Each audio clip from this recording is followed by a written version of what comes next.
vous aimez bien et j'avais très envie de vous faire cette vidéo. Il fallait juste que j'aille chercher les jeux et ça a été chose faite. Donc pour ceux qui connaissent bien la chaîne, vous pouvez déjà un petit peu deviner le genre de jeu qu'on va pouvoir retrouver. J'en ai pas énormément, mais je suis quand même content parce que, eh bien, étant donné que la 3DS est en fin de vie, on peut retrouver beaucoup de bonnes pépites pour très peu cher. Et comme je n'ai pas la Switch et que je n'ai pas envie d'avoir la Switch car ça m'intéresse pas spécialement, et bien ça m'arrange si je peux retrouver des jeux pour pas trop cher. Et d'ailleurs si vous m'en conseillez, bien si vous voulez m'en conseiller plutôt, n'hésitez pas à écrire un petit commentaire, je suis bien entendu toujours ravi de vous lire. Et on va commencer directement alors. Hop, j'enlève ces deux là. On commence tout de suite avec Pokémon version blanche. Alors désolé si on n'entend pas très bien les triggers, hein, comme d'habitude je fais de mon mieux. Pokémon version blanche que j'ai eu quelques jours après sa sortie en France. Alors je vais essayer de l'ouvrir sans trop faire de bruit. Hop. Donc la cartouche est abîmée, hein, désolé, mais bon, le jeu date vraiment. Même si je prends soin de mes affaires. Hop, donc là on a la notice d'utilisation. C'est une version que j'aime vraiment pas mal. Honnêtement, j'en garde de très bons souvenirs, surtout que forcément quand on est enfant et qu'on reçoit un jeu Pokémon, et encore plus quand c'est le tout dernier, on est toujours excité normalement. En tout cas c'était mon cas, j'étais vraiment très très content de recevoir ce Pokémon version blanche avec Zekrom en tant que Pokémon légendaire. Hop, même si je vais pas non plus trop m'attarder sur ce jeu car j'en ai quand même une petite poignée à vous présenter. Et donc là on voit un nouveau monde peuplé de Pokémon encore jamais vu. Donc vraiment une version que j'ai beaucoup aimée, honnêtement j'en garde de très bons souvenirs. Même si la version pour laquelle je garde le plus de souvenirs c'est Pokémon Diamant car c'est le premier jeu Pokémon que j'ai eu de ma vie. Oh là, excusez-moi je touche la caméra. Ensuite on a Inazuma 11-2 Tempête de glace.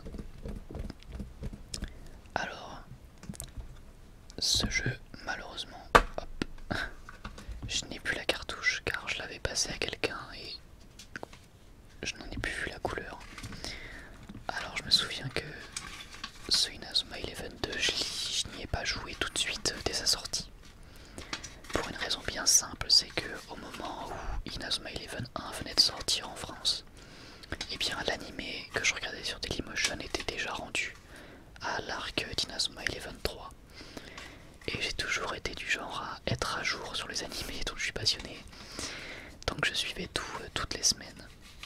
Et même si j'étais très heureux et très content d'avoir Inazuma 11-1, et bien sur Mario 4 j'ai réussi par magie, grâce à mon père, à obtenir Inazuma 11-3 en japonais, alors que le 1 venait de sortir en France.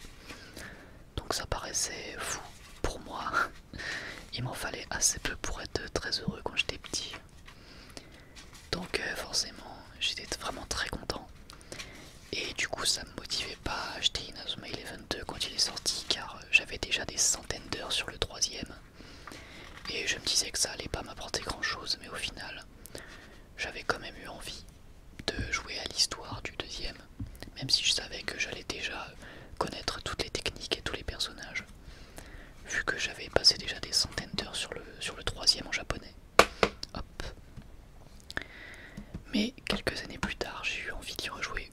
Donc j'ai acheté Tempête de Feu. Donc au final, c'est une version sur laquelle je dois avoir une quarantaine d'heures en tout avec les deux jeux combinés. Puisque j'ai fait que le mode histoire des deux. C'est-à-dire que j'ai fini l'histoire d'Inazuma 11-2 puis j'ai pu retoucher puisque je jouais au troisième.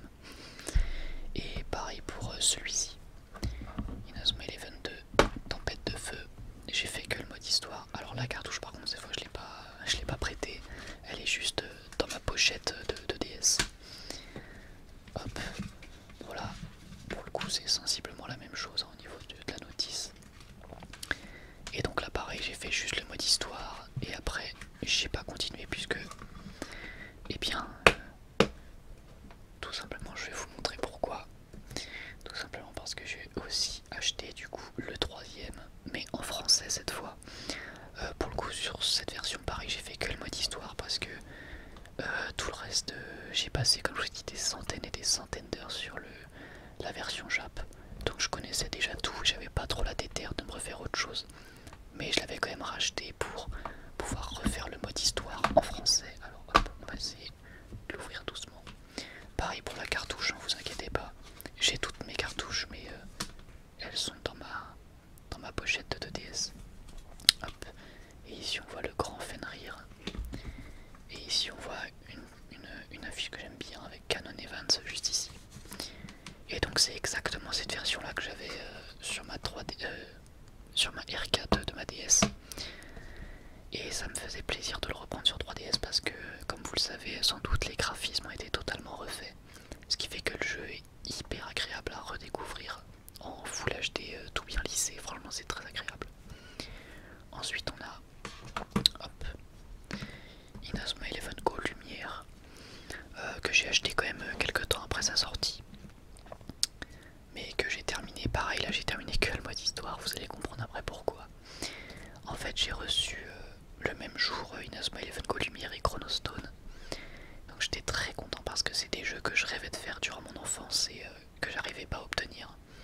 Donc quand je les ai eus en français j'étais vraiment très heureux. Hop, voilà. Et donc j'y ai passé une vingtaine d'heures pareil pour faire le mode histoire.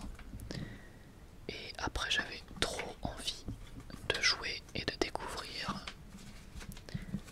Hop, vous allez voir ça tout de suite. De jouer et de découvrir Inazuma Eleven Go Chronostones Brasier. Vraiment, pour moi, sans doute le meilleur jeu Inazuma Eleven. Alors, au niveau du scénario, c'est pas le meilleur. Je pense que Inazuma Eleven 3 et Inazuma Eleven 1 ont les scénarios que je préfère, surtout Inazuma Eleven 1. Le tout premier, vraiment, j'adore le scénario. Mais celui-ci, au niveau du contenu, au niveau vraiment de, bah voilà, du contenu tout simplement, surtout une fois que vous avez terminé l'histoire, là c'est vraiment énorme, c'est super varié.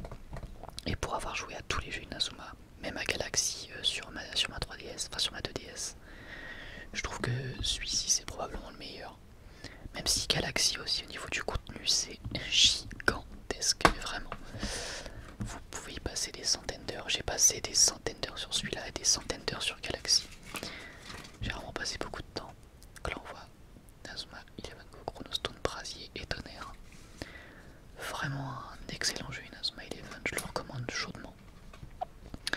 En fait le mieux c'est de tous les faire, tout simplement. Ensuite on a Pokémon version Lune. Alors je vais pas vous mentir, c'est loin d'être mon Pokémon préféré. Même si j'ai pas joué à tous les Pokémon dans leur intégralité. Mais je l'ai trouvé sympathique. Mais j'ai pas beaucoup joué après l'histoire. J'ai joué que quelques heures après l'histoire et après j'ai arrêté parce que je trouve vraiment qu'il est pas excellent. Pour être sincère, alors je le trouve pas mauvais pour autant. Mais je trouve que comparé à d'autres jeux, par exemple en ce moment, vous l'avez pas manqué je pense. Je fais un let's play sur Pokémon version Emerald. Et je trouve qu'il est vraiment bien meilleur alors qu'il est sorti mais des années avant. Vraiment des années et des années avant. Et pourtant je le trouve bien meilleur. Donc comme quoi, l'âge ne veut pas forcément dire qu'on aura beaucoup de qualité des années après quoi. Mais bon, pour autant il est pas mauvais, on peut pas dire ça, mais je préfère largement diamant, version blanche, version émeraude, tout ça, tout ça.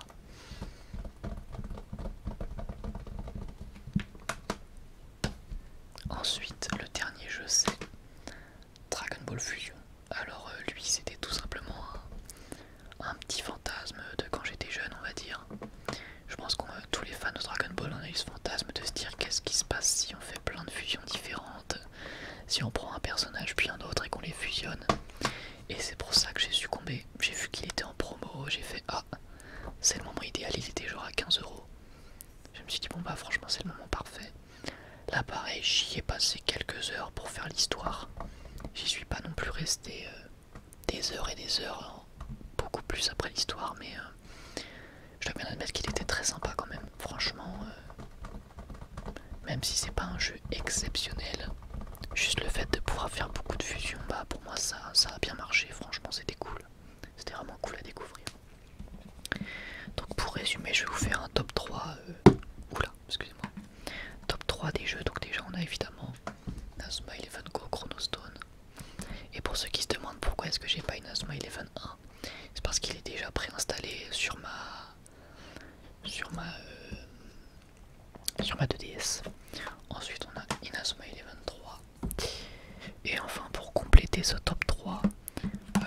faire un petit peu plus original et je vais mettre... Oh allez. Je vais mettre Dragon Ball Fusion quand même, que j'ai trouvé quand même cool. Donc voici mon top 3. En fait c'est assez dur à dire parce que j'ai quand même adoré les autres jeux que j'ai, à part Pokémon Lune qui m'a pas non plus transcendé. Tous les autres, Inazuma Eleven Go Lumière, Pokémon version blanche, Inazuma Eleven 2, Tempête de Feu et Tempête de Glace. C'est des jeux que j'ai beaucoup appréciés. Mais si je devais en garder un seul, je pense que je garderais Inazuma Eleven Go Chrono Stones. Tout simplement parce que c'est celui sur lequel j'ai passé le plus d'heures. Voilà, et bah écoutez, je pense qu'on en a terminé pour cette petite vidéo. J'espère qu'elle vous aura plu. Moi comme d'habitude c'était vraiment super cool de pouvoir vous parler d'un sujet qui me plaît beaucoup. Si vous avez des jeux 3DS à me conseiller, bah n'hésitez pas. Je suis preneur vu que la 3DS a des prix assez bradés en ce moment. Donc n'hésitez pas. Et puis n'hésitez pas à me dire également ce que vous avez pensé de cette vidéo.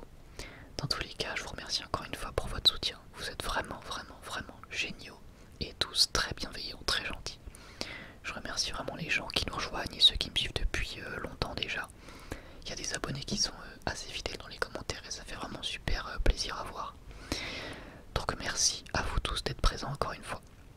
Écoutez, bah moi je vous remercie d'avoir regardé cette vidéo et puis je vous